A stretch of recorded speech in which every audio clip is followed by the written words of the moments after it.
I'd like to welcome everybody to the Parish President's Advisory Committee on Permitting and Planning, September 4th. And I'd like to call this meeting to order. Roll call.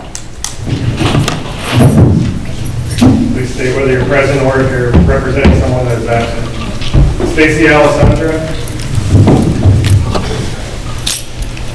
Rusty Autry. Present. Jerry Bologna. Here. John Cerruti. Here. Jeff Charlotte. Here. Adam Chimner. Here. Donovan Duffy. Here. Bob Grace. Here. Brian Wade. Here. Ruth Lawson. Jim Martin. Here. Chance Miller. Frank Morse. Here. Will Place. Here. Charles Silbernagel. Here. Peter Sparrow. Here. Bert Turner. Vincent Vestola. Louis Butler representing Mr. Vestola. Thank you. That completes the roll.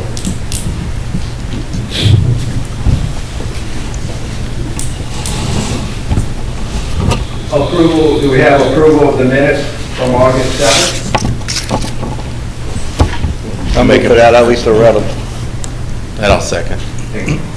All right, motion to approve the minutes. And now we're going to go into the, No objection.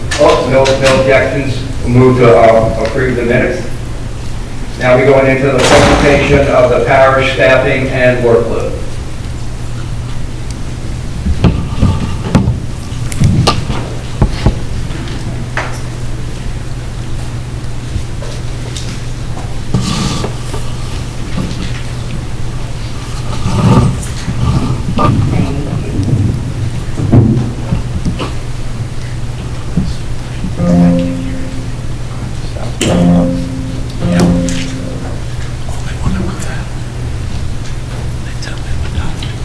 Good morning, everyone.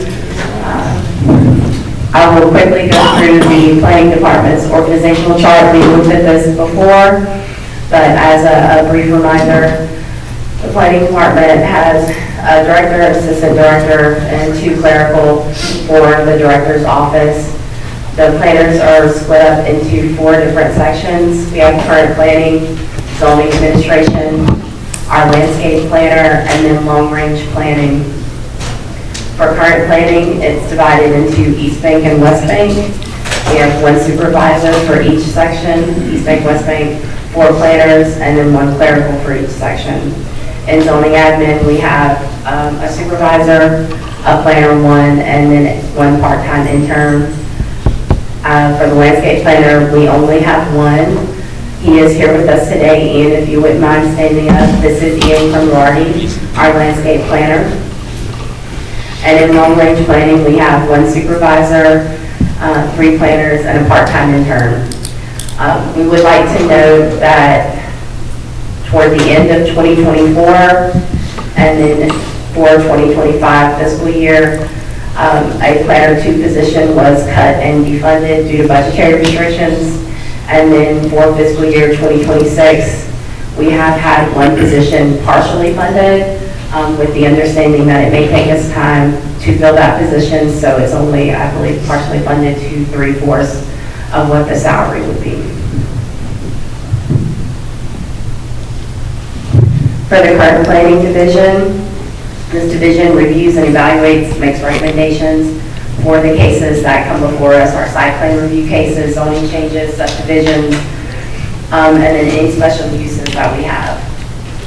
Also, current planning coordinates administrative review of applications.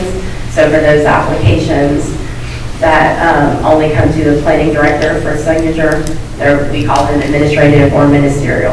And then, of course, they answer any questions. We have a planner on duty at all times. If someone comes in from the public, has a question, or if someone calls. We also have a backup planner in case the planner on duty is busy and someone else comes in. Additionally, planners are aware that at any time during the day they may receive a phone call or may have to step into a meeting if someone from the public comes in and needs assistance. So you'll see we have 2 charts here The first chart is the number of cases completed in 2024.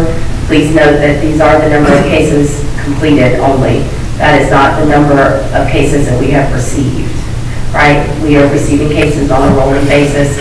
Obviously, if we receive something towards the end of the year, October, November, December, generally, unless those are ministerial, we're not going to have the ability to complete those cases in 2024.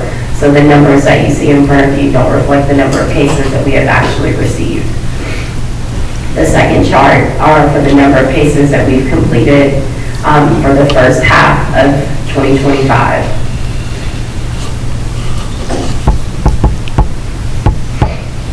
What we'd like to show you with this is to give you an idea of what our current planners, what their caseload looks like. This is an example taken from one of our planners. This is his existing caseload. You'll see we have a color-coded chart in the middle to your right, if you will, that shows the progress of where each case is.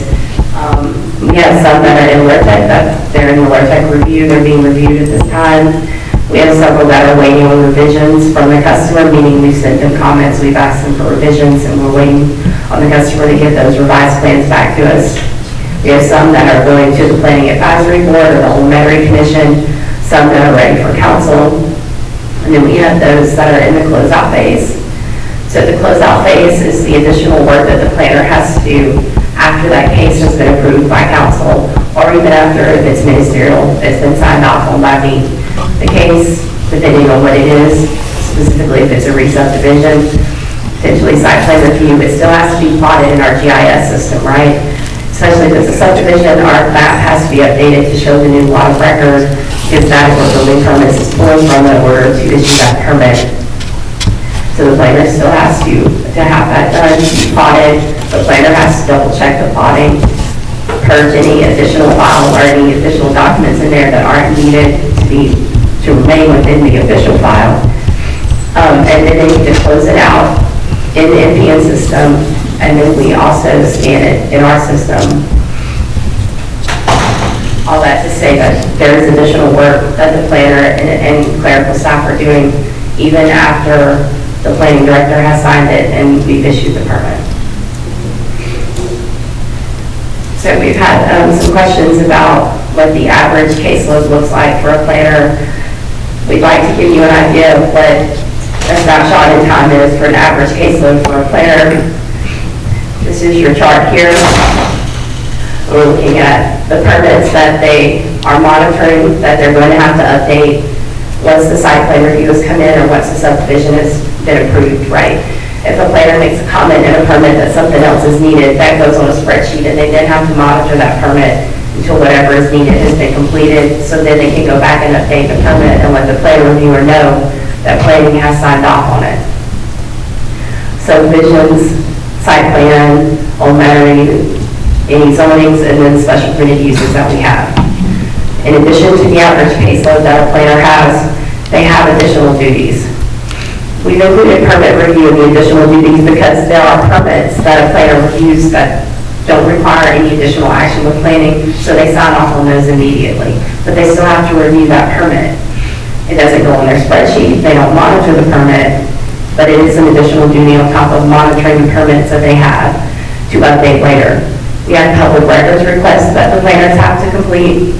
They do their planner on duty time. As I said, we have a planner on duty assigned for all hours of the day. They have a backup again if needed, and then all the planners are available if called upon. We have pre-app meetings that the planners attend. Planning routinely encourages pre-app meetings because we find that that makes the site plan review process and the permit process much smoother, much easier. We're always there to answer any questions. I've met with several of you at this table several times to go through these cases. We really do want to hit home on that and encourage the pre-app meetings. But planners have to attend those pre-app meetings because that case is going to become their case, and we want them to know the conversation that was had, what was said, and what the expectations are, what the determination has been made, and how we're going to move forward with that case. They also have to do GIS research, and they have to plot cases. We have a review system in place for plotting. The planner does a case, someone else does the plotting, then the other person reviews it, someone else does the plotting, and the planner reviews it. That way we have two eyes on it to make sure that it's been done correctly. That's our quality control system. If you'll see, the average total of the planner's additional duties come up to almost 25 hours a week. That is not project review. That is not looking at the cases that they have in front of them. These are additional duties that are on their plate that have to be fulfilled during the week. I knew it was a lot of time, to be honest with you, but when we put this together, we surveyed the planners, we asked them to provide us their time that they spent on these actions. And when we put this together and I looked at that number, I was shocked.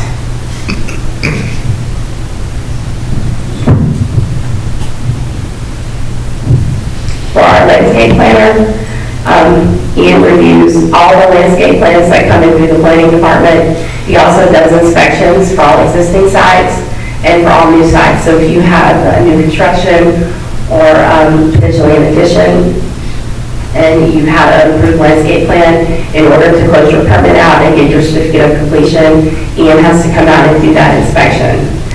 We have a table here showing the number of inspections that he's done both in 2024 and then in the first half of 2025. I'm sure you're aware Jefferson Parish is a fairly large parish, and other than the incorporated municipalities, Ian is the only person to do those landscape inspections. I will say, he stays on top of it very well. I'm very proud of the work that he does, and he's here to answer any questions for you guys later.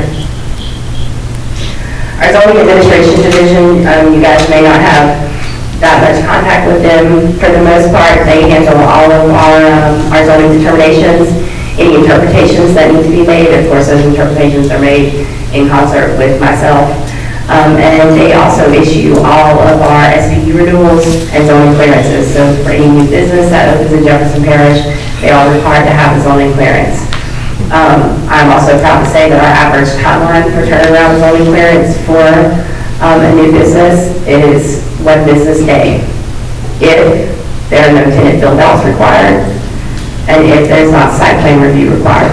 However, the zoning administration division puts that applicant on notice of what is needed within that same business day. It is very unusual for them to have longer than a turnaround of 1 business day.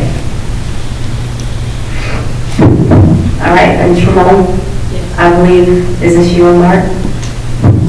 Great.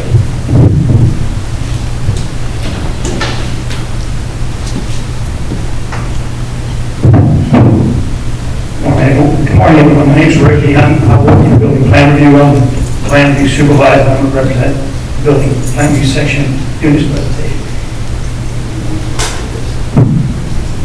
What you're seeing in front of you now is our organizational chart for plan review. The director, who's Mark, who's sitting back there. Shimon is right there as assistant director. South Leo, who's the regulatory manager, is not here today.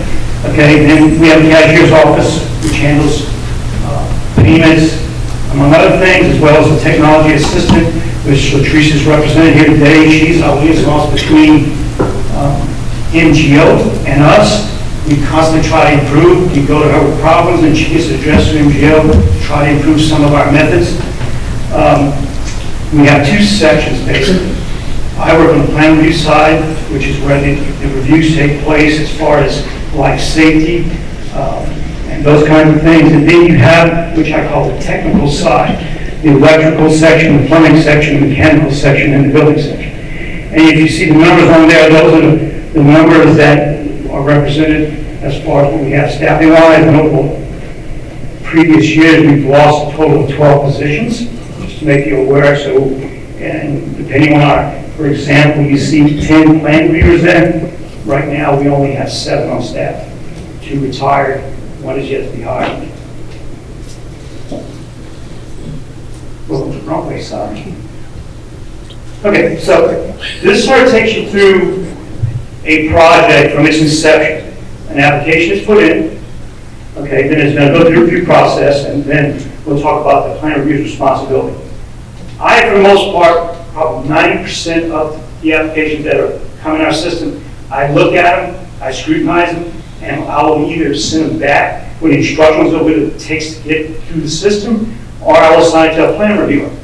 And I look at various things. Is the information populated correctly? Many times we get just googly information. It's just terrible sometimes. And we have to remember, and I always tell people this, a permit is a legal document when it's permitted. So if the information is not good, it's just not good on us if a lawsuit happens down the road. So we really scrutinize this. The required documents, I look at those closely also.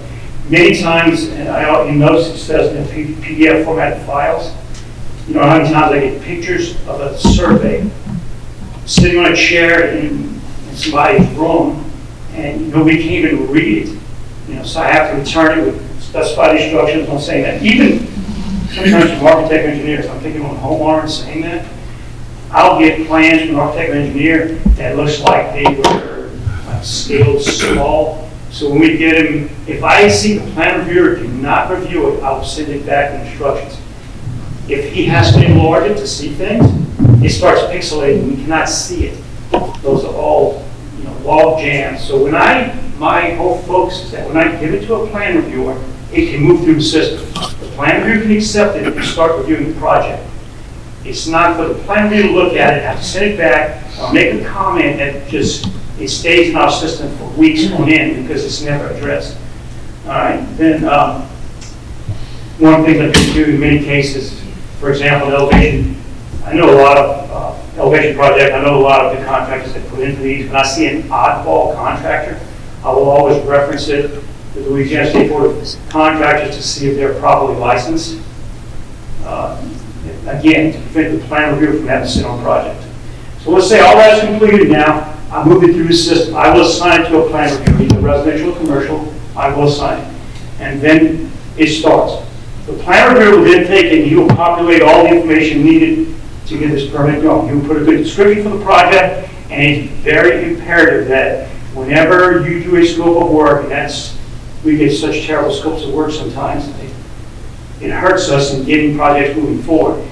The plan reviewer has to read the scope of work, populate the requirements as to what's going to happen inspection-wise. When you get things like gut the house, and I get that kind of stuff, there's no way. You just can't operate that way. It has to be specific, affecting the electrical, affecting the mechanical, so that information can be populated appropriately in the requirement side.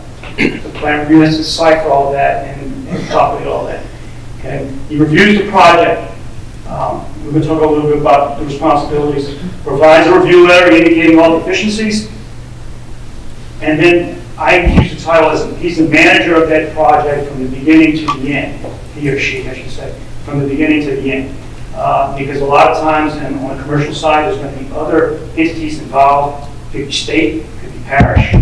So constantly looking at things to make sure things are done to be able to permit it down the road. So if you look at the little square to the right, it basically tells you the responsibilities of the plan review.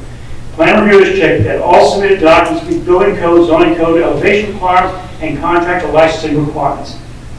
They communicate with the stakeholders. They interact with architects, contractors, owners to clarify project requirements or request necessary corrections done by phone calls, emails, appointments, and lobby walk-ins. You got to remember, these guys are reviewing projects on a daily basis. The phones ring, they're called to the lobby, okay, and they're scheduling appointments. They may attend meetings. It's all part of their responsibilities.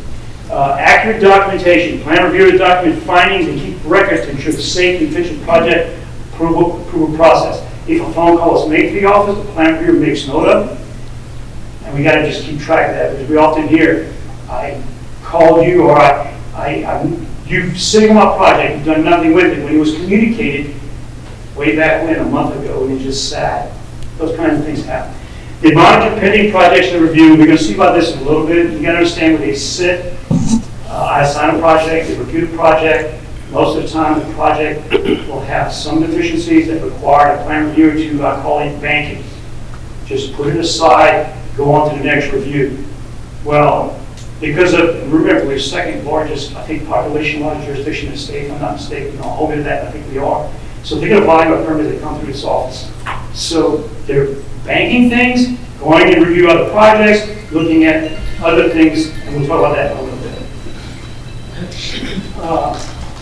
This is something, and we constantly try to improve, and Latrice is working on this with MGO. This is called a key performance indicator. And I don't want to focus on the left side, I want to focus more on the pie chart. So what it basically says, in so many words, or it's indicating here, is that in less than 7 days, 52% of the permits that were put in our system has moved through and is ready to be permitted. That's what it says. Okay, so it's a metric that allows us to look at things and try to figure out methods to try to improve. Okay, and that's sort of being hashed out with NGO right now. It's sort of in its infancy, but it's happening. So we constantly try to improve. We constantly try to move forward. We don't just rest on our laurels. The next thing, again, is another metric that shows, for example, the percentage, and this one's hard to read. For example, residential plan review. 127 projects or reviews, complete metrics were put in the system. I'm sorry, confused with it all. This is all relatively new, by the way, but nonetheless, it's a method which allows us to look at how we're operating as a department and try to pick things out and try to improve down the road. That's what it's all about, and it's really in its infancy right now. MGO and the trees, they're constantly trying to maneuver things and make things a lot easier. Most people don't see that, but it's happening in the background. When problems arise, we go to her, she'll contact MGO, and we try to figure it out and try to reason it through. What you're looking at here, and I mentioned earlier, is the fact that plan reviewers don't just simply take a project in, review it, and it's permitted. Odds are that doesn't happen. It does happen sometimes. But for the most part, they're going to do a review. The next day they're going to come in. I will assign them more projects. So the project they reviewed the day before, I don't use the term, they bank it. They put it in a system that, for example, Carla on the left, she's sitting on 25 projects, not including the projects she has to review that day. Residential plan reviewer, John, he's sitting on 72 residential permits of some form. Could be a new single family, could be a tenant build out, in addition to a house, but he's sitting on those projects. So when he sits and sees every day, typically he starts his day by going to look at file uploads to his permits, which is what he's doing there, trying to manage those 72. If they're there, he can then deal with it. He can either try to permit it if it meets the expectations that needs to be had, or he can, for example, call engineering because engineering, something was uploaded that was never uploaded before. And that's just the nature of what he does every day. Besides, look at emails from all the projects that are outstanding, or questions that constituents have, or go see somebody from the lobby. That's a typical day of a plan reviewer. Okay? And remember this, the online system is 24/7. So, we work 7 hours a day, but the online system is 24/7. So projects are put in 24 hours a day, 7 days a week. It doesn't stop. When we have a day off like Labor Day, they take a beating when they come in Tuesday morning because their workload is tremendous. Just so you understand that. Rick, Go ahead. can I have a question? Sure. Out of the 72, how many of those cases have a time frame that's more than, say, 60 days? Or There's a slide coming up that's going to sort of show that. It won't show 60 days, it'll show something else. the duration of how Yeah. long these things are taken? There's a slide coming up that's going to sort of address that. Let me get to it and we can Okay. talk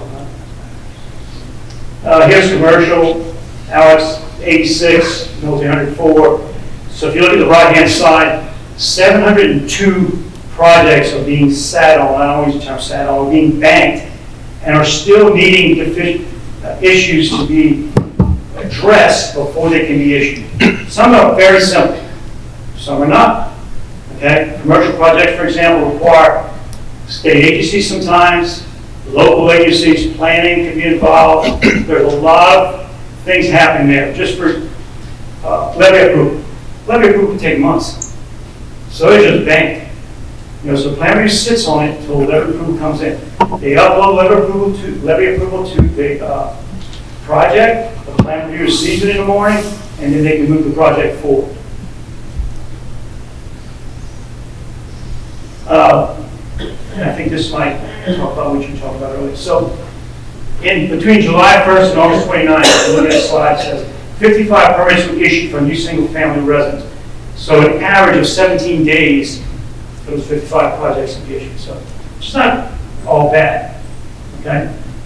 Then we just took 100 days. You were using 60 earlier as a reference. We used 100 days. So if you look at some of the issues, we're getting a lot of projects with grant, believe it or not, IDA projects are still coming through our system. Grant money, those things just take time, okay? So demolition sometimes, a lot of what happens and it causes us to hold things back is if the contractor or the architect would do their due diligence, like they might not give a demolition permit issue for this address, so it holds it up. Entity takes their time before they get things done. Atmos takes their time. So it's being held up not so much by us, but by things that need to be had by us to permit. Applicant didn't complete a subdivision. Well, that often happens, and then it takes time. Most of them are minor, but not always the case. It could be major. But then, we have to direct it to planning, and we have to go through motions and get your subdivision done before we can even address it. And if there's a BZA involved, that could be another hindrance. Okay? Revised plan, and a lot of times we send review letters back.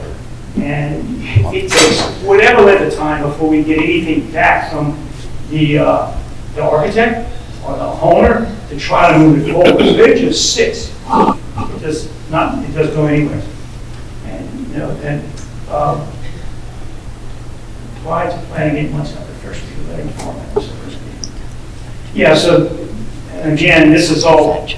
If people, the architects, engineers, homeowners, are proactive in addressing the questions we give them or the deficiencies we give them, our system would function in a faster method. It just doesn't work. I guess a lot of times, the process gets broken down by, if somebody submits a set of plans, if they didn't know they had to go to the planning first, it bogs you down, right? It does. And So, in the review letters, we pointed out, it would be directed to contact planning, and then, of course, you go to planning, and they have their timeline. but that's part of your list too, right? It is, yes. Yeah. This is on the commercial side, so 12 permits were issued for new construction between July 1st and July 29th. It took 63 average working days to issue, which can seem a long time, but you got to remember on commercial projects, there's so many entities involved. Planning can be involved, DOT can be involved, and a myriad of departments. Environmental can be involved, and they have their timelines and getting things done also. And then remember, during that process, all deficiencies are pointed out by all these departments, and then you got to accommodate all these departments in getting these deficiencies completed, and that's just the nature of the way things happen on a commercial project. And then, there were 3 permits that we looked at that took over 100 days, okay, and of course, many times planning's involved, so in the first bullet you see, amended site plan was requested by planning on 12/24. It was not submitted to 6/25 to the planning department. So that whole time was half a year. It sat, and nothing could happen with this project. It just sat there. Nonetheless. And once noticed, planning got it on 6/25, it was approved by 7/25. And there's another example, site plan request by planning on 1/25, it was submitted to planning on 3/25, and it was approved on 7/11. There you go. And again, applied for by 2/25, planning 2/25, 3 reviews to resolve the site plan, and finally was done on 7/25. A lot of times, most of the times, and Mrs. Overner can talk about this and all that, people that do work with our parish usually understand that the principles of getting things done, and it flows relatively smoothly. They know who to go to get things done, but a lot of times we deal with architects and engineers that are out of state, and those usually take more educating to get things through our system. Let's put it that way. Question real quick, just because I think you might be doing yourself a little disservice. So 3 of those permits took over 100 days. What do you think the average was for the 9 that didn't? It's really skewing the, when I see 63 days, it's like, wow, that's a lot, but maybe it's not that bad. It's really not that Yeah. bad. Just because it would, again, a lot of times you get people that ask, how long will it take? Say 2 months, Yeah, if you know the system and you know how to maneuver through the system, things happen relatively quickly. It's not that bad. Right. And most of, we get a lot of architects and engineers that do meetings with us and planning beforehand to gain all the knowledge to try to get into the system. That is a plus, because once you do that, you know where the hiccups could happen and you get through it. But, One other question, so you're resolving the site issues there with the major delay. That was because of lack of compliance, lack of response, lack of They what? had to go to council. They may have, if this was most likely a site review that went to council, revisions, all of what planning has to go to council Review. with, to get reviewed. Just wondering. yeah, commercial's more intensive than residential. Yeah. These are the intended build out. 50 days. 13 permits were issued, it took 121 days. And these are the common problems, similar to what we just talked about earlier, but a lot of tenant build-outs we get in our system are people that did work without a permit. Those are really hard to work through, very difficult. If there are fire-rated walls, there's none, they gotta go to an architect and engineer, get this resolved. Sometimes architects and engineers won't even touch it because it's such an issue. Okay, just to make you aware, they usually in the court system, because they did work without a permit, okay, they usually require BZAs, BSAs, and that skews it in one direction, because those projects may sit for months before they can resolve all the issues and try to get it permitted. Okay, so just, there's extremes on both sides. We can get some tenant build-outs probably done in a week. There's just extremes.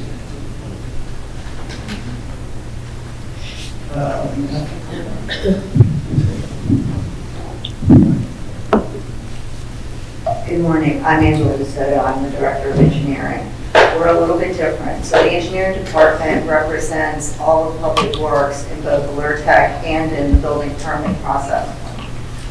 So we see it on both sides. We see it from the planning side, we also see it with building permits.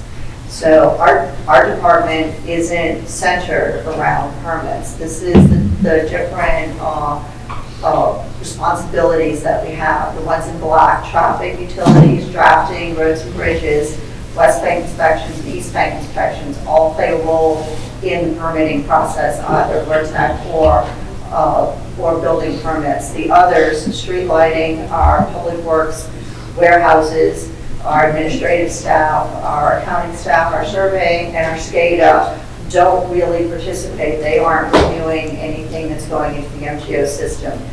Street lighting will get involved in a new subdivision if there's lights in that subdivision. Obviously, they're there. And our surveying department will get involved to assist our West Bank inspections for sidewalks and driveways.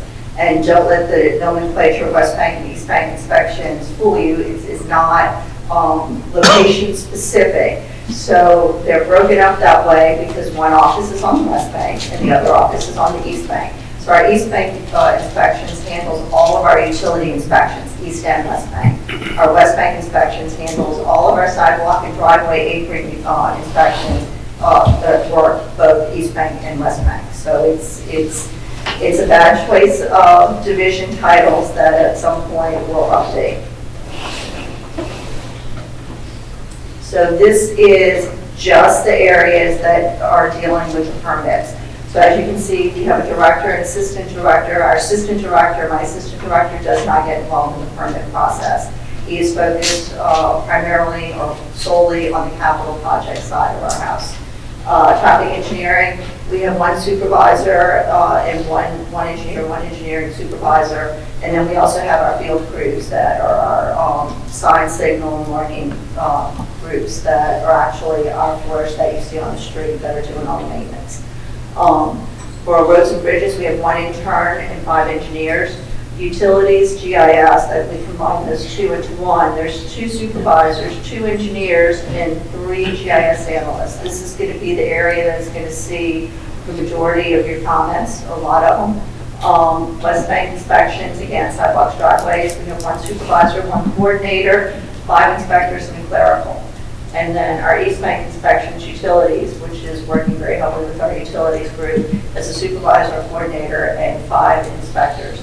We are currently 3 positions low on our utility side, and at least 1, if I could find more, 2 positions low on our traffic engineering side. That isn't unfunded, that's just we can't find people to fill those vacancies.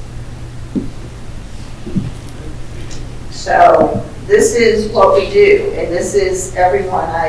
We have a variety of slides breaking it down group by group, but it was rather overwhelming. So this is just a snapshot. There's more.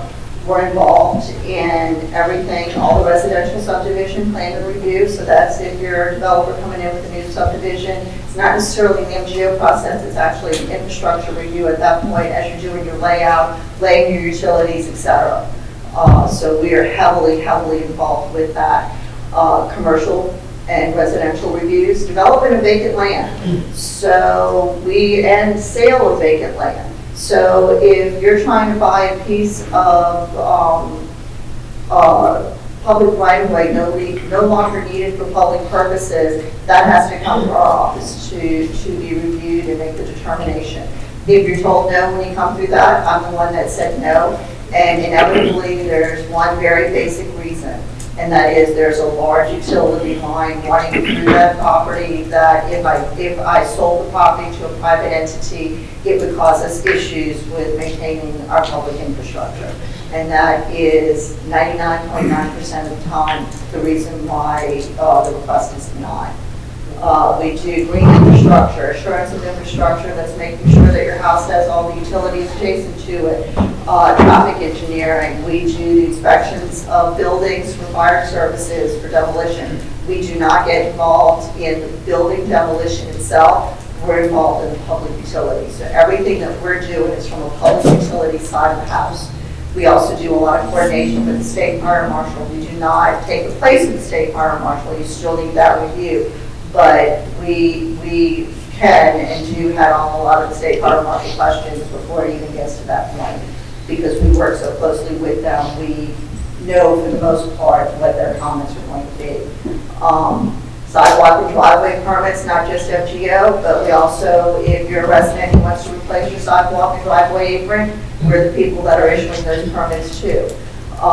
We assist throughout the permit process. We too attend the pre-development meetings, but when we attend, we're sending a traffic engineer, a utility engineer, and we're sending our site plan reviewer. So we're usually sending 3 people to each one of those at a minimum, and there could be more depending on the level of the development or the size of the development.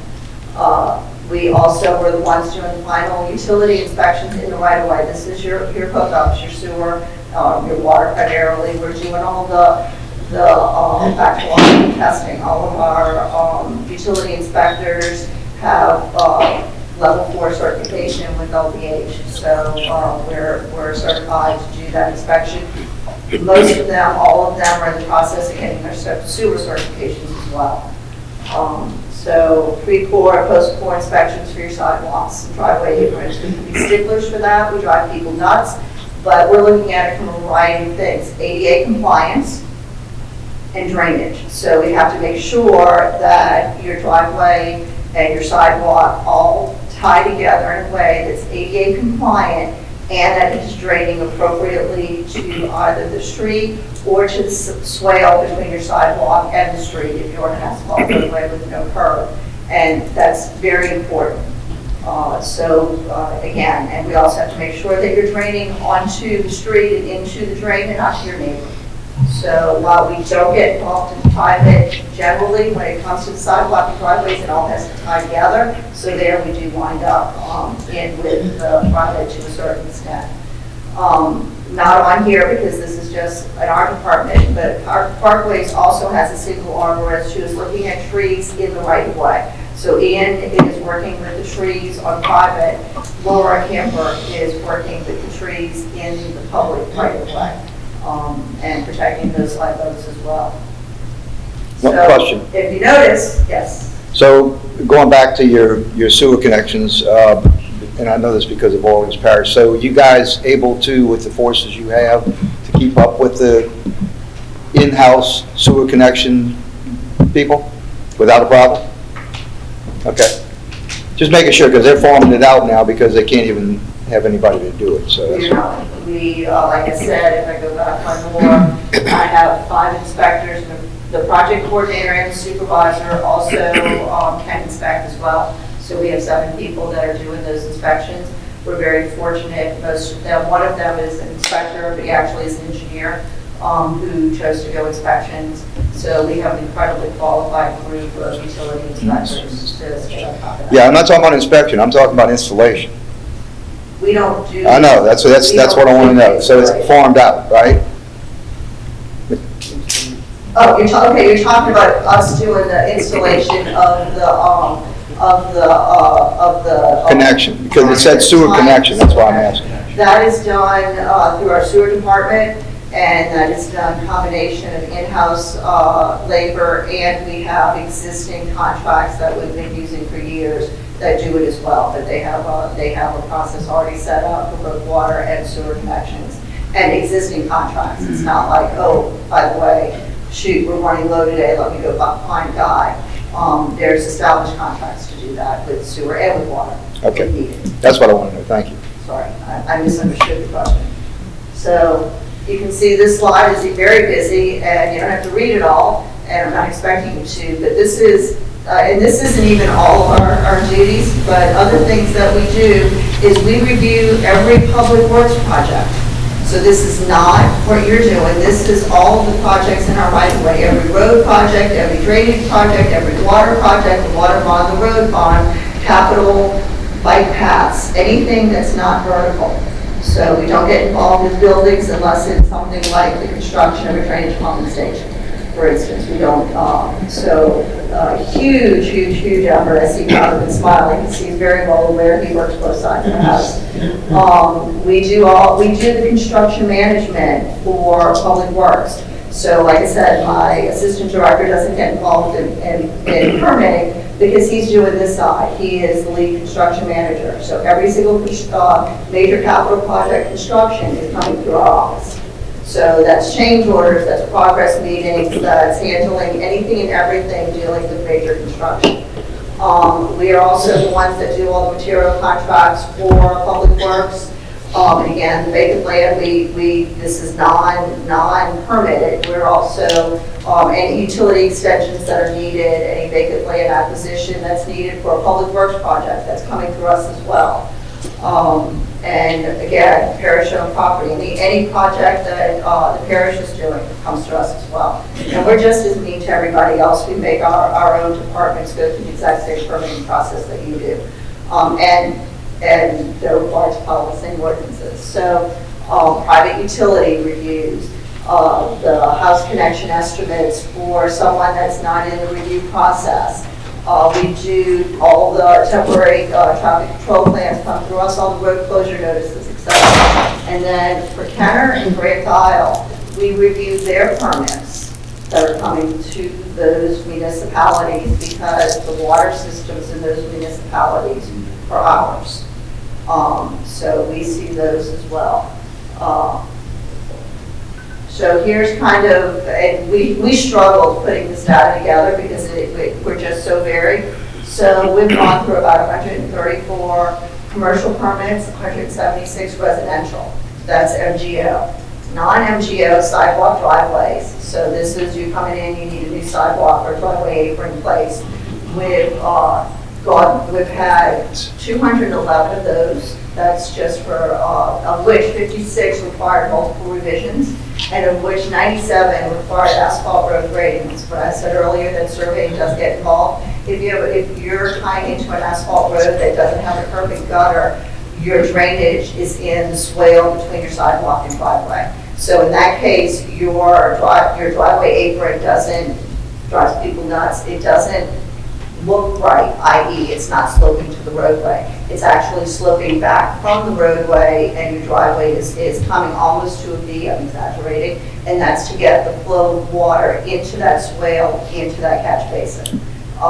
And in order, normally our asphalt roadways are very flat, so we will send our survey crew out to take elevations in order to make sure that we have enough fall that that drainage is going to work. And sometimes the fall is in the 0.0 inches. It's just that flat, so those are a struggle. Complaints. So you're walking along the sidewalk and you trip over a piece of sidewalk. We handle those too. We've got almost 400 of those. And then you can look at all the different things that we're doing. 5 new subdivisions under construction, 3 under review. Public Works, 25 projects under construction, 115 under design and review. So my guys that are looking at your permits are also looking at all of these.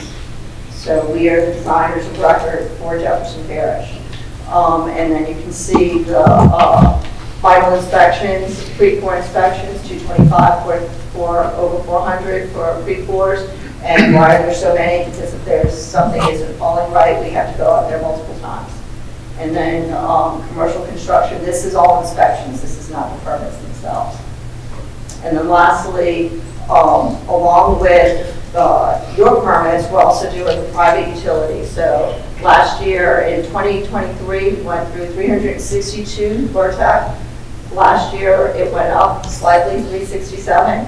This is through the end of June. We're at 206, so we're going to be even more VERTECs this year. And then private, this is permits for Entergy, for AT&T, for Verizon, any type of utility service, and that does not run through the same system. Those same folks, 407 in 23, 316 last year, 144 this year. That number is misleading. That's the number approved. We just had a new franchise agreement enacted with AT&T. So this past week we received 46 new permit requests from AT&T. That was last week. So it is the same people. So I didn't do the percentages because it was going to be very difficult, but as you can see, it's all the same people doing all of the same things. Any questions for me?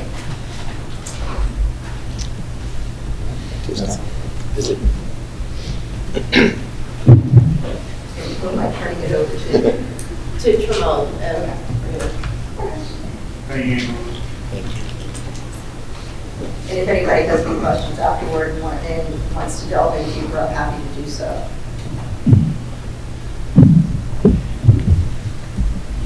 So we don't have it on the slide, but last meeting, a few of you questioned inspections. So we have some of our chiefs here, if you have any questions, but just to give you an overview of Jefferson Parish inspections for the month of August. We had 201 building inspections completed by 7 building inspectors. Electrical, 104, we have 5. Gas inspections and mechanical inspections, we have 110, and that consists of 1.5 mechanical inspectors, which includes a chief and a part-time mechanical inspector. Plumbing inspections, 171. We have 5 plumbing inspectors, and that was the East Bank, I'm sorry, that was the East Bank. West Bank, 217 building inspections, electrical, 265, gas and mechanical, 121, plumbing inspections, 191. So that's a total of roughly 1,400 inspections, consisting of about 16 inspectors for the entire parish. That does not include third-party inspections, though. third party helps us out a lot. As you all know, Jefferson Parish does accept third party inspections, and a lot of our contractors do use them. So if you have any questions, this meeting, we did bring all of our chiefs, building, electrical, plumbing, mechanical, and if you all have any questions. I have one for you. 1.5 mechanical, right? Yes, So how many total? West Bank and East Bank? 1.5. No, how many inspections? Oh, inspections for both East and West Bank for mechanical over 200. Okay, and how long did it take to get that?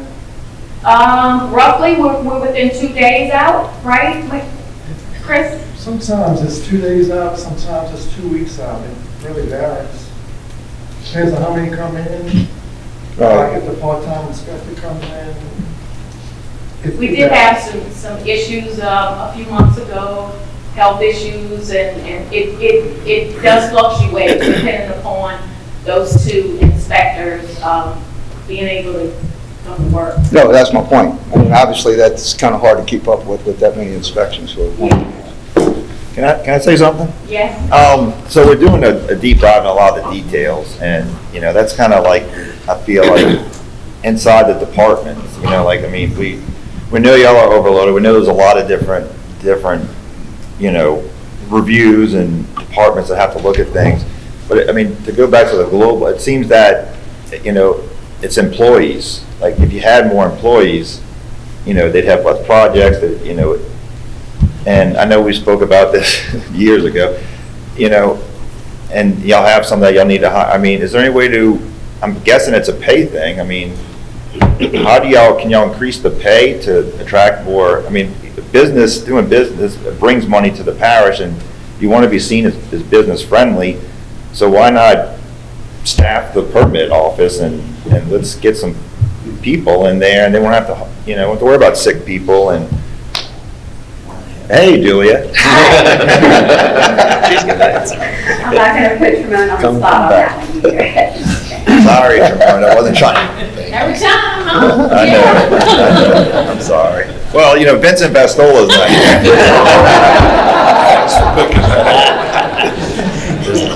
So John, to your question, and I believe Bess touched on it a little bit when she presented on the staffing with the planning department.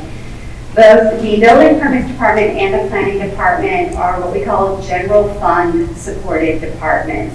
And so they are subject to the fluctuations in the economy that affects the general fund budget.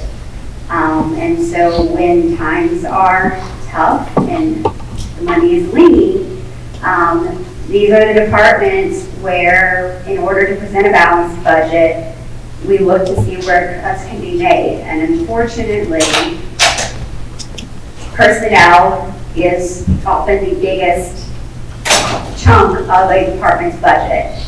And so, yes, last year, moving into the 2024 budget, the planning department had 2 positions defunded. They were able to gain one of them back during this year. The building permits department did have a number of positions defunded, primarily because they were open.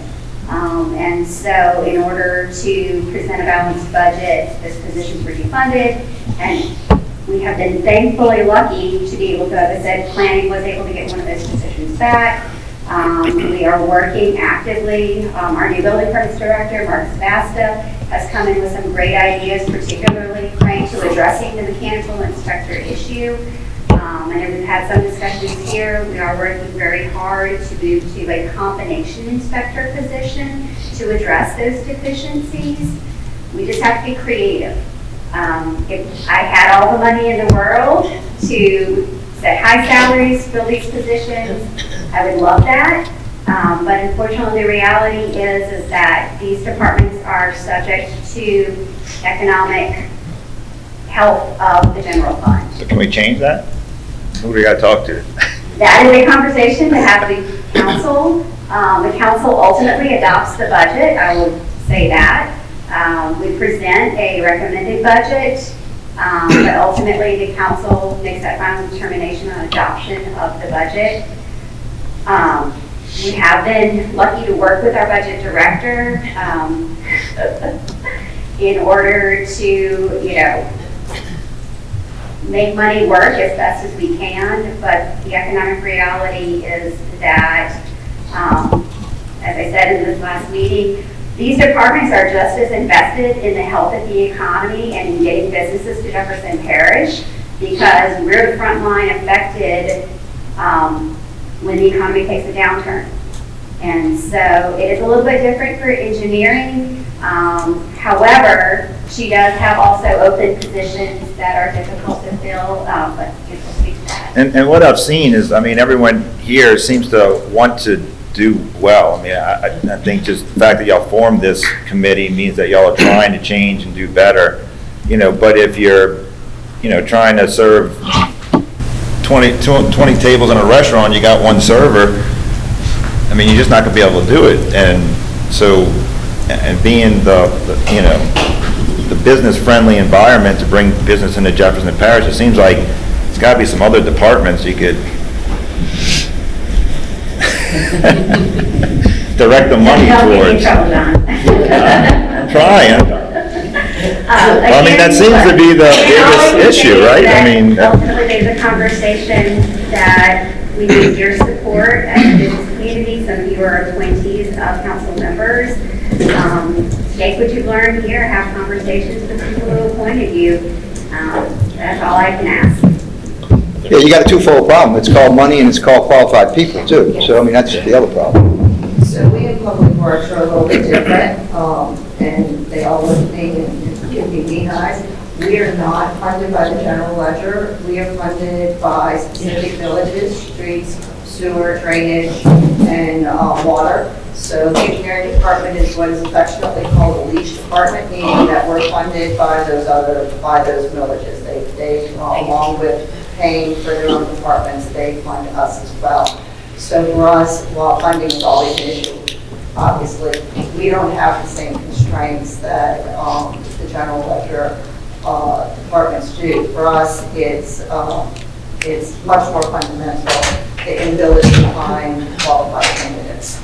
And normally, ultimately, it's either a salary issue, or here, we just we interviewed someone for a traffic engineering position just a couple of weeks ago, and were able to not match his salary in private industry, become really, really close, and ultimately the firm that he was employed with found out and made him an offer he couldn't refuse to not lose him. So it's for us, it's much more fundamental. There's not enough engineers to go around, and trying to find qualified applicants is very difficult. And we have done a pay study. We have raised our salaries within the past few years. We do have the ability with personnel's approval to go up to 20% above our minimum salary for any given position, provided their experience justifies it. And I'll echo that, I'm sure the other would too. Hiring qualified technical people, it's always been a challenge, but since COVID, it's been almost impossible. We pay whatever we have to pay. They are stuck paying what they can pay.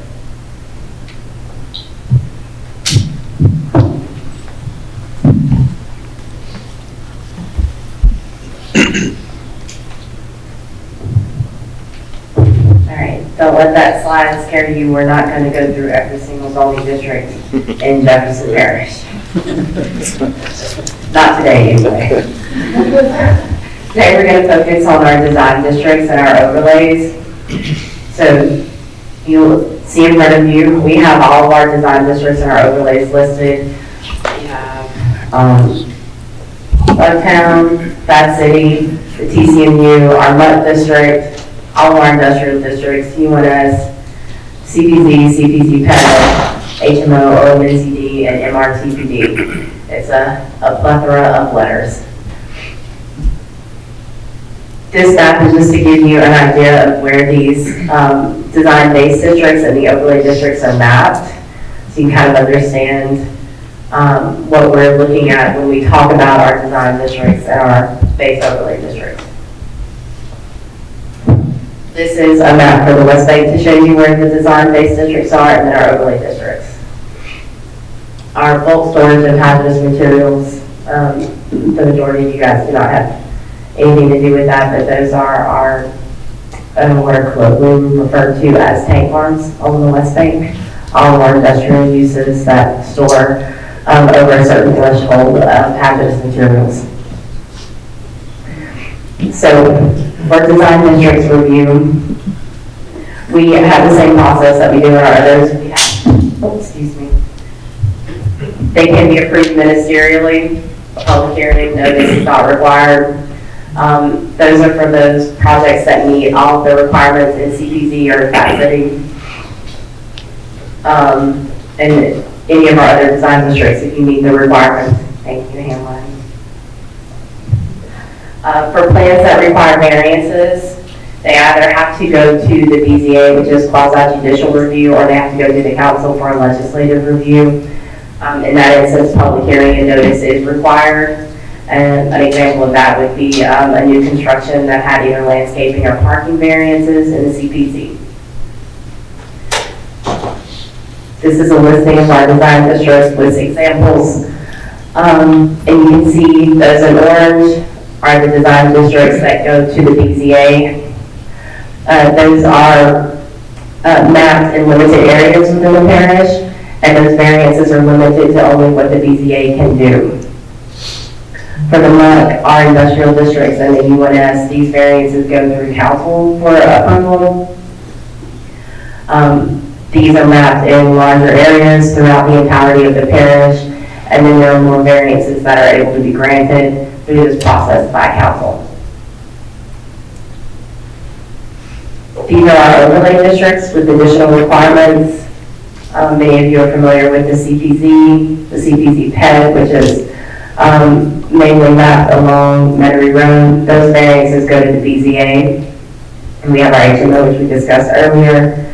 The Old Metairie Neighborhood Conservation District is our only residential design review district currently. Those requests go to the Old Metairie Commission. That is mapped in a very limited area in Old Metairie.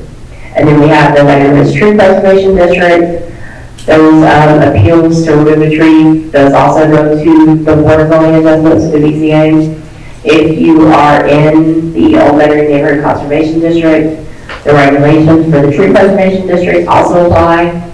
So in that instance, you may have to go through the BZA for tree removal and setback, and then further to the council for final approval, because in the Old Metairie Neighborhood Conservation District, the council approves all requests there. This is the slide showing our ministerial review process and timeline. We do have them up here as well on the boards. If you like a closer look, this is just to say it's a lot, even for a ministerial review. For those that require a quasi-judicial review process in our design districts, you submit the application to planning. It goes through the LARTEC review, our land use review technical committee, the departmental review, if you will.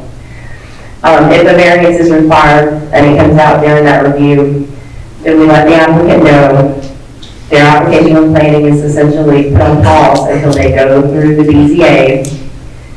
The BZA meets, if they give their approval to the BZA, they come back to planning, and then they move through the ministerial process. For those who are quasi-judicial and the legislative, that's going to be the Old Metairie Neighborhood Conservation District, and we went through that one earlier. So if you're looking at review by planning, you would have to go to the BZA and then to council. This is limited though to the Old Metairie Neighborhood Conservation District. And this is us capturing the legislative review process for design districts. Again, they are up here on the board if you want a closer look, and we can have a conversation about it afterwards if desired, but it is a very lengthy process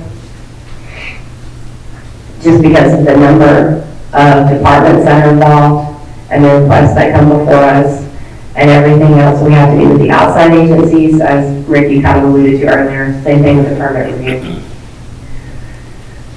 So would you like to tell people when you come in to meet with me for pre-app or with Elena, that we'd like, if it's a legislative review, just to manage expectations, we tell you 4 to 6 months. That's where we are, right? And we're going to go through what takes up a chunk of that. But generally for legislative review, I'm going to tell you, you should bank on 4 to 6 months. For ministerial, we're going to say 1 to 2. It might take a little bit longer depending on if there are certain issues or if there are revisions that need to be done that sometimes take longer than the normal. But for ministerial, we're looking at 1 to 2, maybe a little over 2 months. This is an example of legislative site plan review that we'd like to go through with everyone. So this was a federal art warehouse built in our new zoning district, our light industrial IL. It had multiple variances, landscaping and setbacks. There were some issues with traffic engineering. There were some issues with drainage, maybe, I believe. And then there was some neighborhood opposition, believe it or not.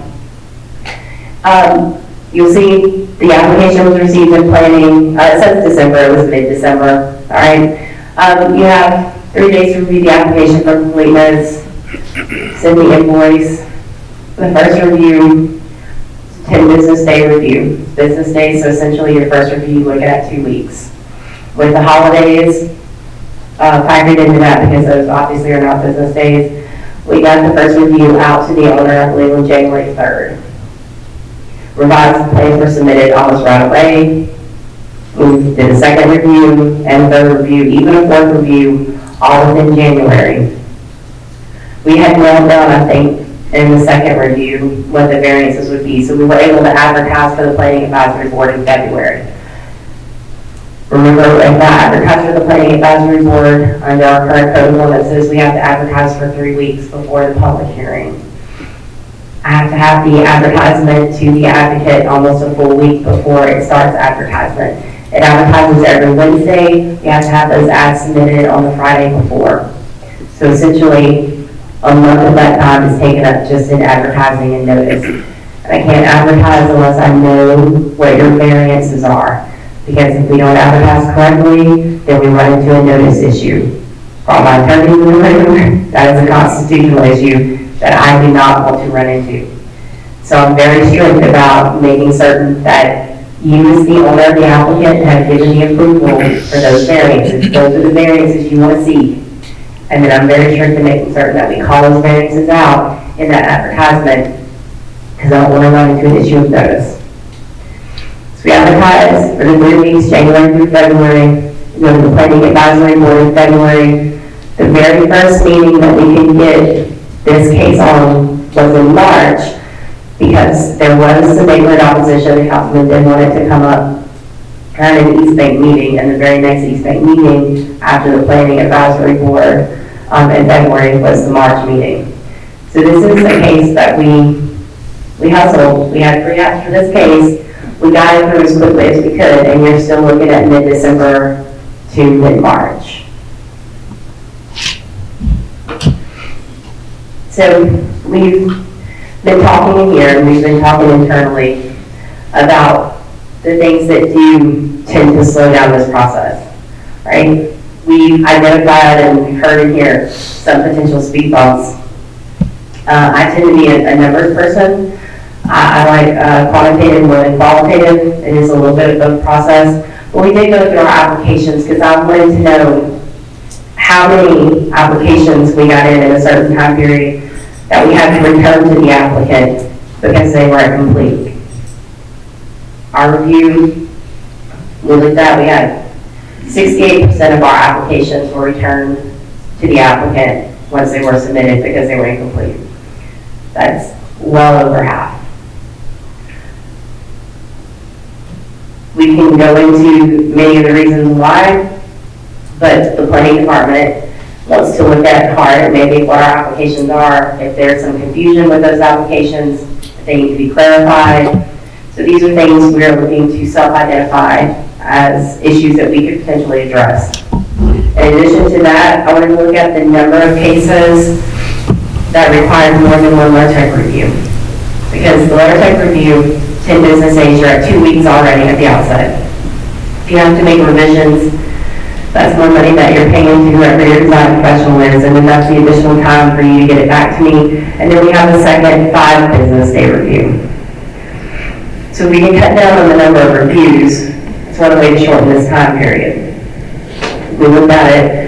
For the number of cases completed in 2025, 77.1% required more than one LARTEC review. I can tell you, the majority of those LARTEC reviews with the comments that come back generally revolve around landscaping.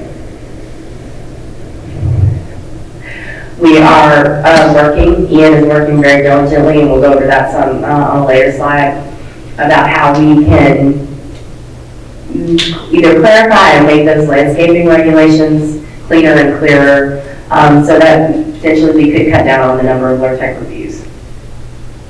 And then to speak on, we have variances that elevate ministerial cases to legislative cases.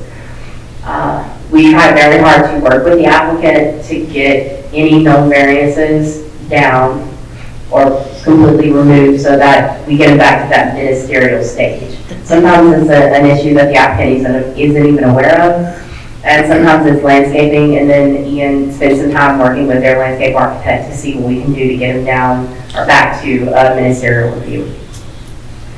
The ever-present issue that I really cannot get around at this moment is we have to do notifications for public hearings in line with state law.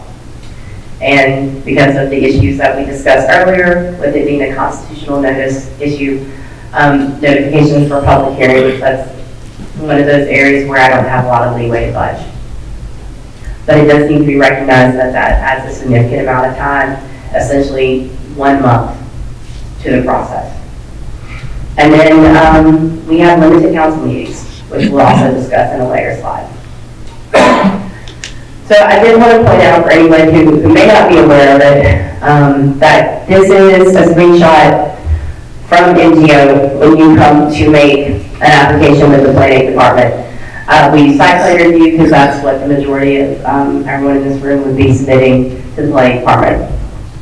Let's see if I can get my laser to where, oh, maybe not. So, oh, there we go, there we go. We have our full application linked on NGO. So you can come here, you can click on this. This is for the legislative application. This is for the ministerial.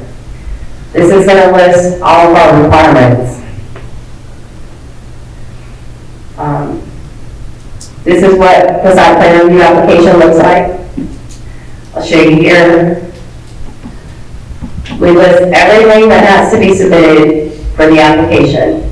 We even made it a checklist for you. Trying to make it as simple as possible. This is our current application. And then on the second page was everything that we need shown on the site plan, everything that needs to be shown on the landscape plan. We have our landscape and buffer maintenance notes. If you have signs that are going to be included, we have everything that needs to be shown on the sign plans. Everything needs to be shown on the survey. And then we remind you, if you have access to or you're within a quarter mile of the state highway, we need you to contact the OTD because that will likely cause an additional delay in your project. I highlight this to show that currently we have in our application, which is available online when you come to submit your application online, we have the paper application, a PDF of it linked, with all the information that is required to be submitted. This is the 2025 Planning Advisory Board meeting calendar. This is the calendar that our current planners live and die by. Because when you come in with your application and it's determined that it's legislative, the very first thing that we're going to think about is what Planning Advisory Board meeting can I get you on? Because I can't schedule you for council until I get you to the Planning Advisory Board. We actually have a very lengthy Excel spreadsheet with all of the Planning Advisory Board meetings on it, and we count back from that meeting to determine how quickly we can get you on. I do want to say, the planning advisory board calendar is determined by the planning advisory board, voted on, but they do work with the planning department when they determine these meetings in the schedule. They do meet every other week of public hearings, one on the East Bank, one on the West Bank. Past policy has been to keep East Bank cases at an East Bank meeting, West Bank cases at a West Bank meeting. We are slowly moving away from that. The planning advisory board has been generous in working with us in that aspect. We do try, if it's going to be a controversial case, we do try to keep it on the same date that the property is located on. But in an effort to move things through quickly, we have started sending some West Bank cases to the East Bank and vice versa. This is the council meeting calendar for 2025. The planning department we are not consulted when the council calendar is created. It is voted on by the council. You'll notice that several months here, there's only one meeting scheduled. Under the current code of ordinances, all ordinances going to council, which legislative site plan review is approved via an ordinance, all ordinances going to council have to be read into summary, which is a process where the council clerk reads them out loud at the end of the meeting. And then it has to lay over for 2 weeks before it can be heard at council. So if you are going to the planning advisory board at the end of January, we'll say January 23rd, normally I wouldn't read you in the summary until the following council meeting because at the planning advisory board, they could defer you. There could be changes, which results in an amended ordinance. But we have changed our procedures within the last couple of years where if we know that you're going to the planning advisory board after one council meeting, but before the next council meeting, and I can get in those 2 weeks, we will read you in the summary before the planning advisory board for you to come up with the next available one. But that requires a lot of juggling and back and forth on our part. And that's all just to say that the council meeting calendar is something that I'm beholden to, and I have very little say-so in it. And when we have a year like this, where we're several months with only one meeting, it does add to the time delay that it takes to get these cases through the process. We do our very best, I can assure you, but there are some things that very respectfully are just out of my control. So, how can we reduce the speed bumps? Limited action as far as the process is concerned, as we just spoke about, a lot of it's codified. The procedures that we have in place, especially for notification, those are based on state law. So either we change state law or we revisit them, which we will in the UDC rewrite, and Hamlin's got his work cut out for him. Things that we can work on now, we are modifying the applications. Our applications were designed and done prior to us moving to NPN or NGO.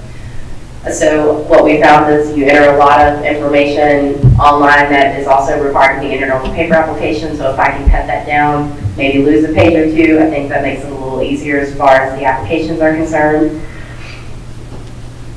Previously, we did require owners to sign off on all applications. That's something that I'm looking at now as far as it relates to site plan review, because of all of our site plan review. As far as larger corporations, where getting the owner to sign off on something is very difficult. So those are a few things that we're working on now. Something that we're going to hope to look at with the UDC rewrite is a potential expansion for ministerial exceptions. Certain things that can be approved within the planning department as opposed to sending you through the legislative process. We are going to look at public notice and those requirements as far as that is concerned with the public meetings. And then currently under the code of ordinances, every legislative application is required to submit a campaign contribution affidavit, both for the owner and the applicant if they are different. And then I'll pick on Donovan because I can. In Donovan's case, the applicant is technically Meyer Engineering, so I have to get an affidavit for Meyer, and then I have to get an affidavit for Donovan as the person representing Meyer. So then that's 3 different applications, assuming that the property owner only has one owner. If the property is a corporation, then I have to get a campaign contribution affidavit for the corporation, and then whoever can sign off for the corporation, and then I have to get a resolution showing who can sign off for the corporation.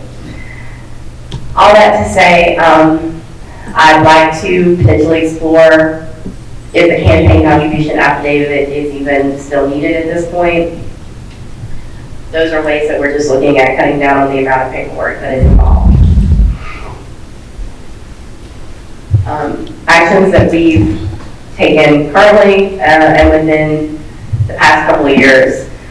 Previously, for legislative cases, planning would have to physically bring hard copies of any signed subdivision plats, or if you were a site plan review, for the site plan review, to the council clerk's office, which is on the West Bank in the general government building.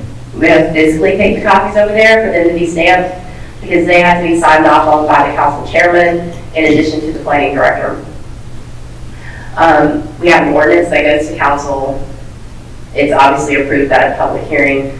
Our question was, do we still need the council chairman to sign off on the actual fiscal plan, or can they just authorize the planning director to do so in the ordinance?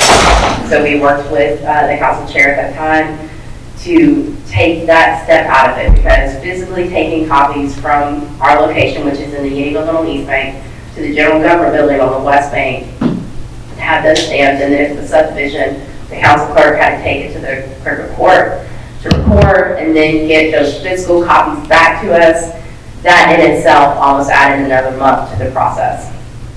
So working with the council, we were able to get it to where now I am the only person who has to sign off on it. Obviously with the ordinance that is approved at council with the public hearing. And then we have worked with the clerk of court to now do electronic recordation of our subdivisions, whereas previously the property owner had to do 2 separate checks to the planning department, one to the clerk of court, one to the planning department. Now we have all of the fees up front, and then we can either record electronically, or we do record at the clerk of court on the East Bank, which is on the same floor that we're in. So it's very easy to fix. Actions in progress. Again, we're looking at that ownership authorization to see if I really still need an owner to sign off on something. As far as site plan review is concerned, I will tell you, as an attorney and as a person who has been burned in this instance, if someone is looking to change their zoning, I'm still going to have the property owner sign off on that. But for site plan review, we are pulling back on requiring the ownership, or the owner to sign personally.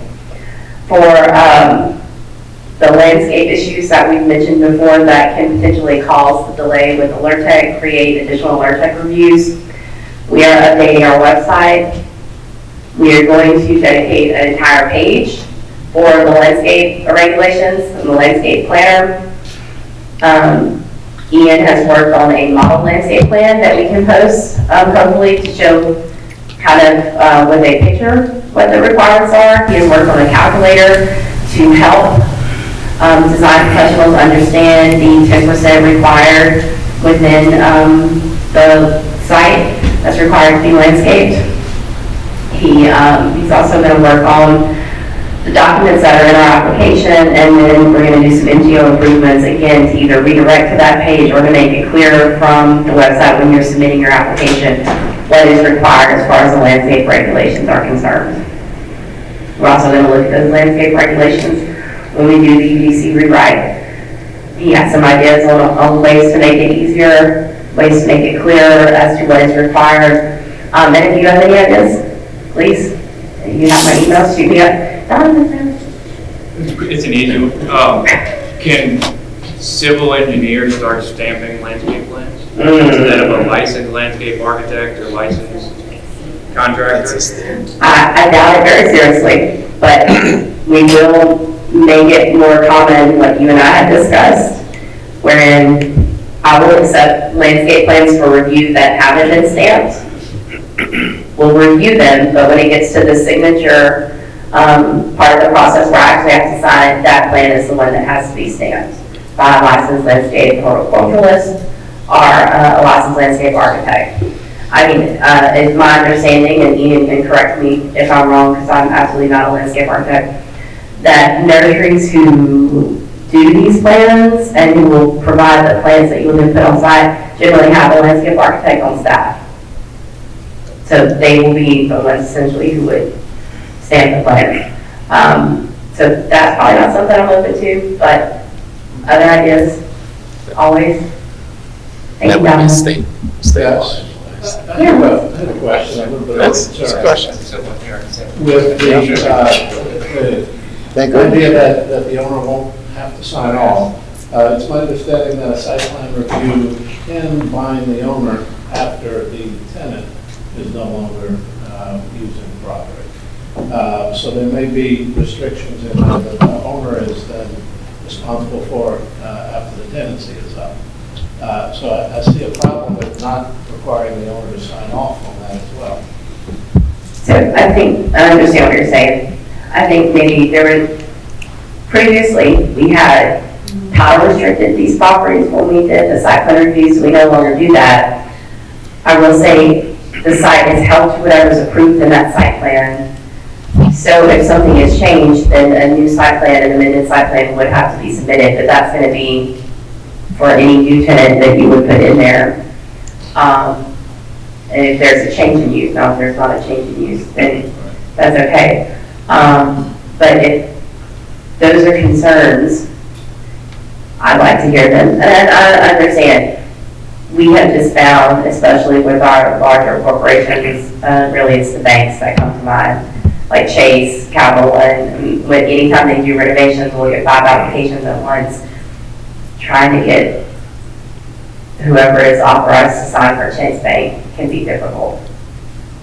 And we don't like to hold up applications based on that. But I hear you. We can discuss. And these are just things that we've identified as potential ways to reduce the speed bumps in our process. And I'm just identifying potential. Your concerns. On my side. Yes, I appreciate that. No, definitely. And then the last thing, our new planning and zoning map, we are continuing to work on more tutorials and guides. I don't know if anyone's had a chance to use that planning and zoning map, but if there are questions that you had, something that you think maybe could be called out in a tutorial or a guide, we'd like to hear it. Amanda's always working on things, ways to make that process better and the map more useful. There you go. Actions in the future, these are things that we're going to be looking at with the UDC rewrite that's coming up fairly quickly. The potential changes to notice requirements we've discussed. We are definitely looking at reducing the number of zoning districts. For those of you who are in that book quite frequently, we have a lot of zoning districts. We're looking at consolidating our design districts we went over earlier. There's a fair amount of design districts with different standards in them. Again, the planner is going back and forth somewhere in the book. I'd really like to consolidate those design districts as much as possible. Again, with the ministerial exceptions that we'd like to look at, the review process, and then thresholds for compliance with site plan review. All right, I think that's it for me. Does anyone have any other questions? I just want to say something. I want to commend you guys on trying to do what you're doing and to improve the situation, which we've been talking about for years.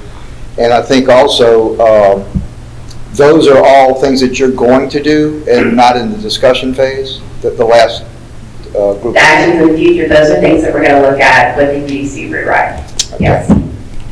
Thank you. Sure. So for the UDC rewrite, we had to do an RFP. We did the RFP, the evaluation committee, which is what is required under our code of ordinances, met last month, and we scored the 3 responses. We received 3 responses. There was a pretty significant difference in the scores for 2 of the responses versus the 3rd.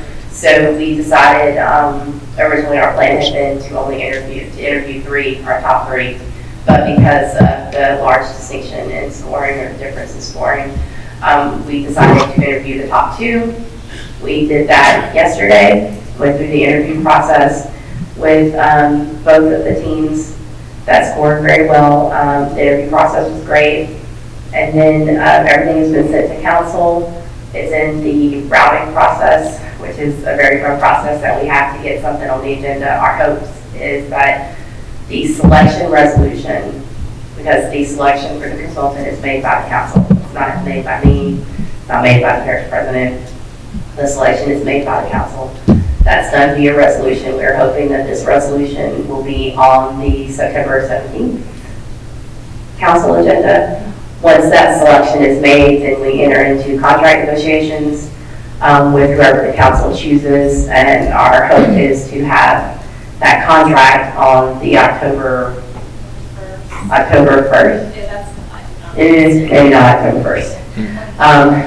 I mean, I can say I would love to have it on October 1st, but it may be that we have it on the second meeting in October. And I'm sorry,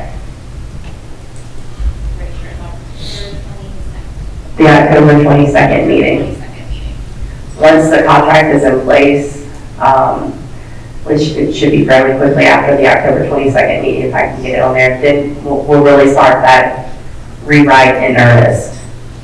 That process, we're looking at taking around 2 years. I think 2 years is still hopeful, but we're planning on now for 2 years.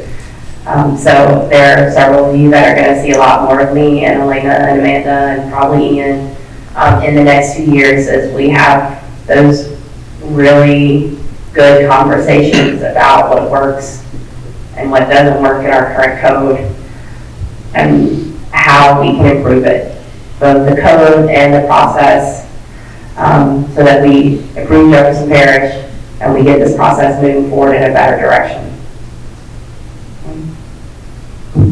Anything else? Yes. So I just wanted to echo another comment was made. Really applaud you for these revisions. I think especially the ministerial exceptions and expanding that is huge, right, in terms of what we have to go through. The one thing I would add is I don't think you necessarily need to do this for every site plan review, but the pre-meeting that we had with you before we did Lakeside was really helpful. You know, so we really understand what the boundaries are and understand, because it's complicated. It is, yeah. And so that was very helpful to us. And I don't know if this really impacts you, but like when we did Lakeside, did we need to resub that? Absolutely. What do we have, 100 lots? You know, it was a lot. It was stupid, There's right? 3 different pages, So many if I lots, remember it was correctly. stupid. But we did a little La Madeleine setup, right? So we have 4 or 5 lots.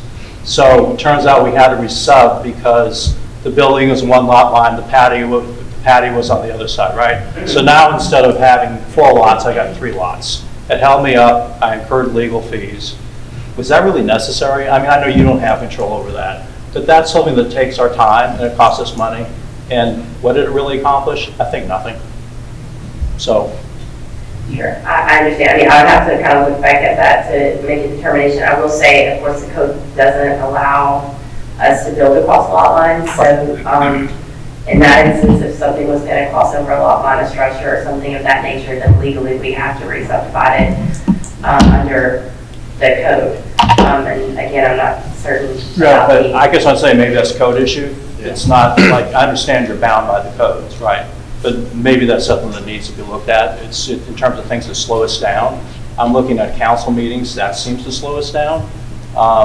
You know, those things are beyond your control. I think we all have to understand that. But if you look at the whole process in totality, if you don't address all the issues, you don't fix the problem. And it's just not all you, it's just not all permitting. It's the whole system and how it works. And you look at that, it's mind-boggling, right? But I think that's called the public approval process. That's why government doesn't work as fast as the private sector. So I think we all have to appreciate that. But to the extent that you can help streamline that, and I don't have a clue how you do it, you know, but, you know, it helps get things done faster. No, I understand. I would say with the lot line discussion, just to bring it to the forefront of everyone's mind, because I know subdivisions can sometimes be a touchy subject. The building code is based on lot lines, so we have to be very careful when we look at maybe changing those regulations, because the building code is a life health safety thing, that we want to make sure that our code reviewers can do their best review to ensure that our structures are safe, for lack of a better terminology. So I do know that that is an intersection that planning and zoning has with the building code. And I tend to be a little cautious with lot lines for that very factor. But in the past and in other ways that we've done, I try very hard to work with everyone so that even if a subdivision is required, we still get you through in the quickest way possible. And we'll look at that process again to see if there are ways that we can obviously speed that up as well.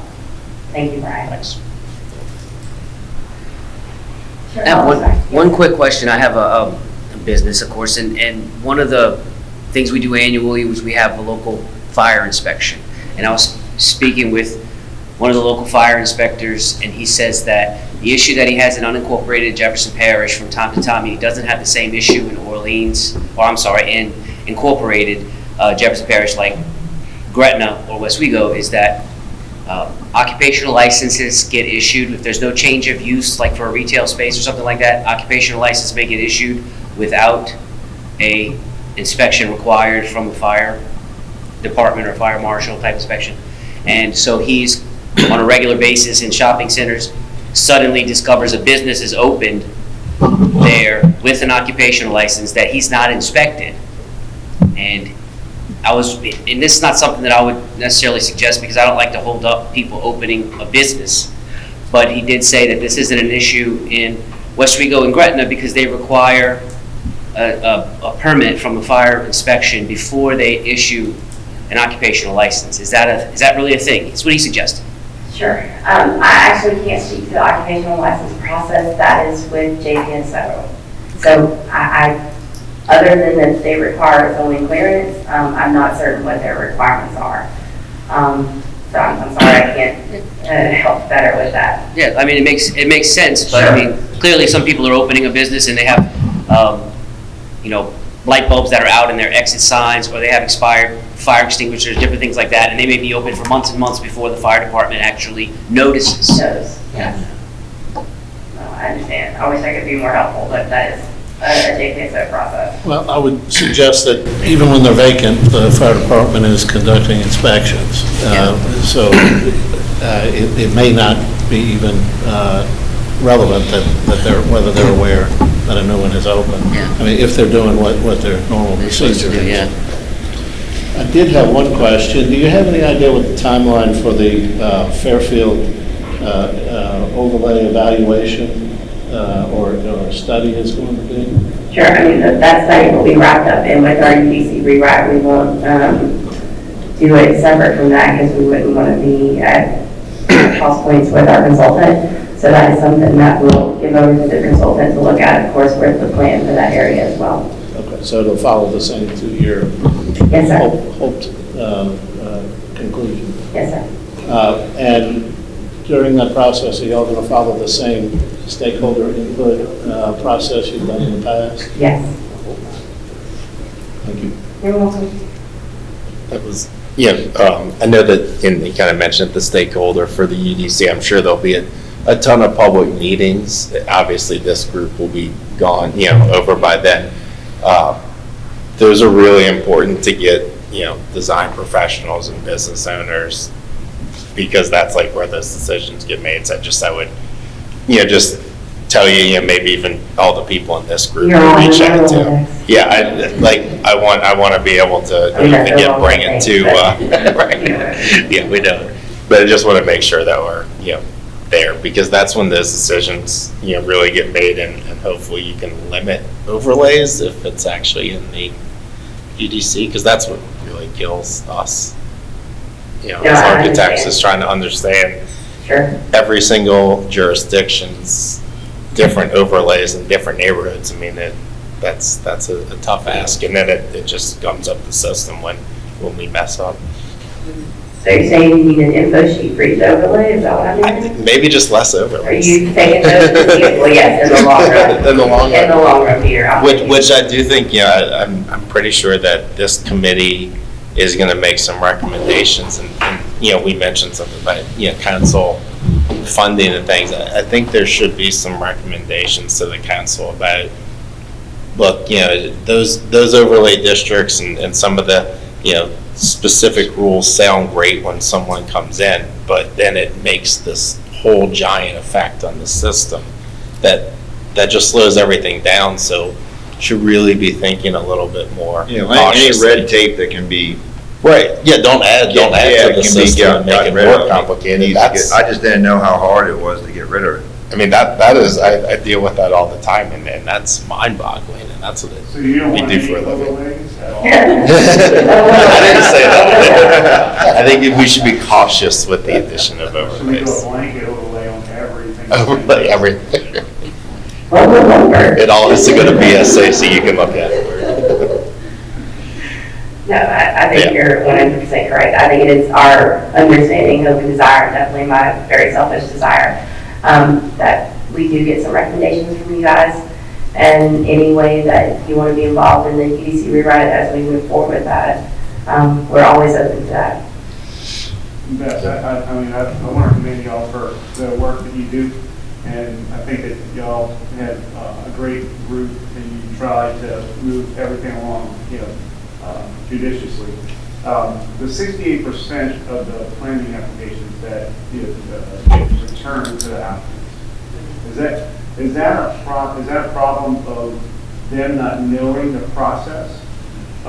You know, with us being design professionals, we kind of know this stuff, but if you get somebody that is from out of town or a business owner that's trying to do it himself or herself, it can be, you know, a little daunting. Do they, you know, when returning the applications, is there something that as Jefferson Parish can do to alleviate the time it takes, because you're going back and forth, right? No, I hear what you're saying. I think that's the answer to that. Partially is yes. I think I'm going to get more information once we start breaking down why those applications were returned. Some of it is a documentation issue. Believe it or not, we do get a lot of applications that don't have surveys with them.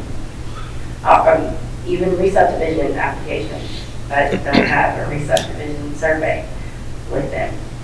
I don't know, one of the things we're looking at with NGO is if we need to pull out the instructions and the checklist from the overall application to then make it clearer on the website when you go to submit that application that, hey, here are instructions for the application. Here is a checklist for what is required.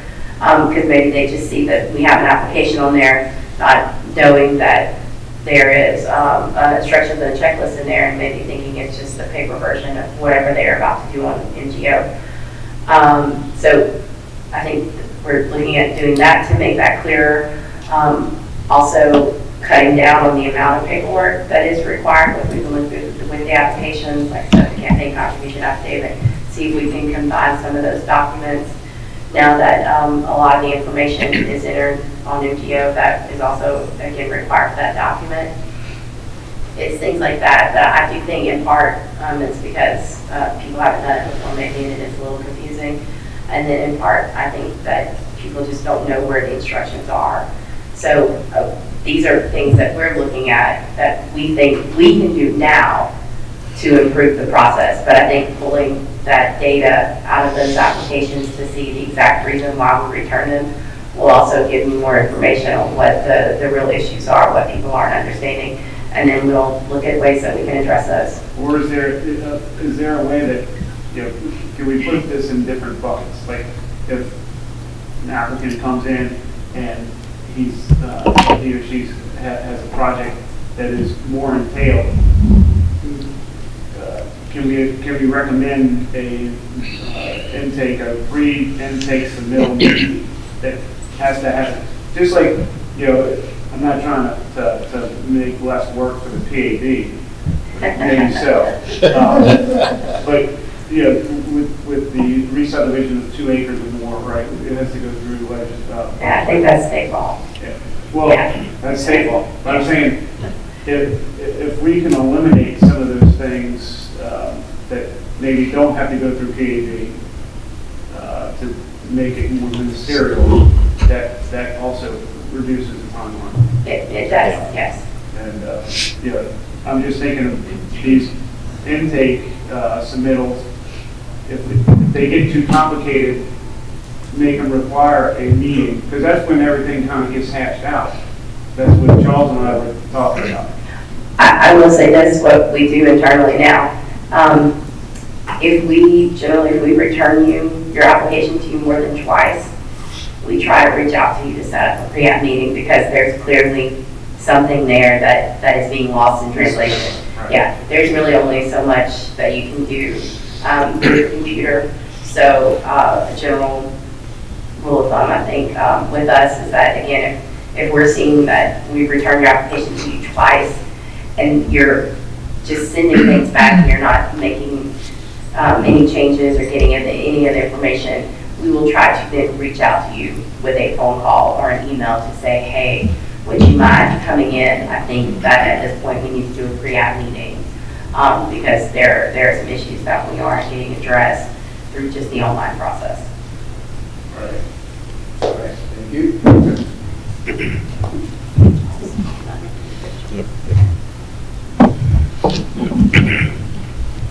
I just one more comment with Bess, and I would say that we started this with a more defined decision tree for people, and I think that each of these applications needs to have that, as you actually showed early on with your checklist, so to speak.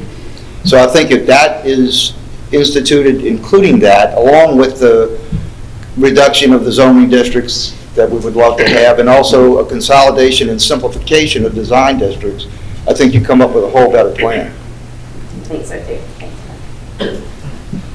All right, we have a few minutes left at our meeting, and we open up a discussion on the expedited plan and permit and review process. If there's anybody has any comments or about expediting the plan review process. I know, Adam, you have a couple contacts about the expediting process. If you want to elaborate on maybe what your background, you've been kind of delving into. Yeah, sure. A couple of areas that I have developed in was Franklin, Tennessee. One of the examples that I believe was Parish a few years ago, we look at as a case study. I have a local architect there that I developed with who's willing to talk to the group, provide insight, guidance on what works there, what doesn't, just for conversation's sake and knowledge. I developed extensively in Florida, and what they allow is third-party inspections and private plan review that takes you in conjunction with the municipality, but at a faster paid rate. So it doesn't bog down the resources of the municipality. The owner pays for those extra services. It's still managed by the municipality, but it's sped up with the outside resources. So I'm gathering information currently on a couple of examples or information, also looking at expedited review fees from other municipalities, just for thought's sake. Is that something as a group that we want to look closer into? Yeah. Yeah, definitely. We already use third-party inspection. If I have to pay more to get it quicker, then I'll pay. Time is money for us, so we're on fast track. So if I incur additional fees at my choosing, so be it. I don't mind. And that's on the front end, the design, the review. On the front end, as we're going through the inspection process, we do third-party inspections. And then it speeds it up, we move along, and, that is a way that is private. We're in essence taking the load off the Parish, we're paying for it. But for us, it's worth it. They obviously have staffing issues, they're having a hard time hiring people. We get it done, we get it done quickly. We don't have problems getting permits. It's quick. Senator Henry came and talked to our group recently about the Meadows development that's going on. And he said that the state tried to offer them an incentive to save a few $1 million on employment costs. And Meta said, how long is that going to take? And they said 3 months. And they said, keep your $1 million. We don't want to wait. I think if we have somebody who wants to move that fast, we should find them a way. One of the examples from Florida is private inspections, but also private plan review on the building side, not planning, not zoning. That's still held by the jurisdiction. But all the building components you can pay. And when you do that, then the inspections are also part of the third party. So it's contained to that one entity for liability, but it's still outside of the resources that slow down the municipality. Mark, is that something that you've seen before in other jurisdictions that you've worked in? We, in some of the jurisdictions that I've been associated with, they did have expedited plan review, expedited after hours inspection. I think we're on the cusp of making some serious changes in the department. I don't want to be premature in bringing this up or moving forward with this and working with Juliet to make sure I don't overstep. But I think we can remedy any of the lagging time that we have in our department for inspections. Just recently, I think Juliet alluded to it, that we found a solution for the mechanical issue where we didn't have enough inspectors. We're moving some things around and making that happen. And that started today. Actually, one of the gentlemen will start today. We have an applicant that has filled out the application. We'll go through the process. So we'll have 3 inspectors here within a month or 2. They'll be on the they won't have their certifications yet. We plan to send them to school in December and get them. So there's small things we can change that will really move in the process forward. I'm not opposed to third party. I'm not saying that, but what I am saying is the parish has the capacity to do a lot more than what we're doing with what we got. Agreed. Great. I just wanted to open up a little bit at the end because our next agenda is we're going to be focusing more into this expedited process and inspection review process. So I want everybody thinking about the next agenda and bringing some good topics to us. Charles, I believe Jess has an item that we would like to bring before the committee at the October meeting, in addition to the discussion regarding expedited plan review. Sure.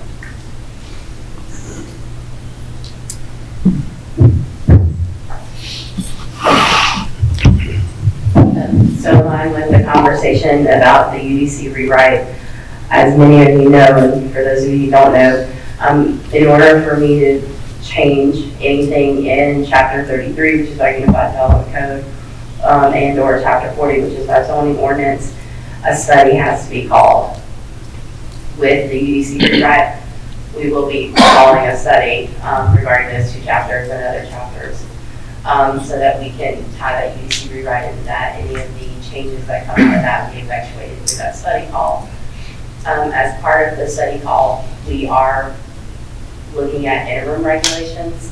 The Code of Ordinances does give us the authority to call interim regulations, which would be good for a year with an option to extend for an additional 6 months, so 18 months total. These interim regulations would govern during the pendency of that 18 months. We have looked at a host of interim regulations to effectuate some of the changes that we've discussed today. Specifically, I will say one is looking at consolidating our design districts, both from your side and from my side, right? Those planners have to operate under those same regulations that you look at, and they have to operate, and you have to operate under. And when I have planners not only going back and forth between 2 different chapters in the code, but 2 different sets of regulations, based on the different overlay, but somewhat similar, and it creates opportunity for error. And that is my biggest concern with the multitude of design districts that we have. And it also creates additional work on the planners, which could then turn around to drag out the process. So that's one of the things that we're looking at with those interim regs. So what we'd like to do in October is bring our proposed interim regulations to this committee We're gonna go over them in detail, discuss them with you guys, and hopefully get some feedback. All right? Good deal. All right, that brings our meeting to the end, and I would like to adjourn the meeting. Thank you. Go for that. To go, yeah.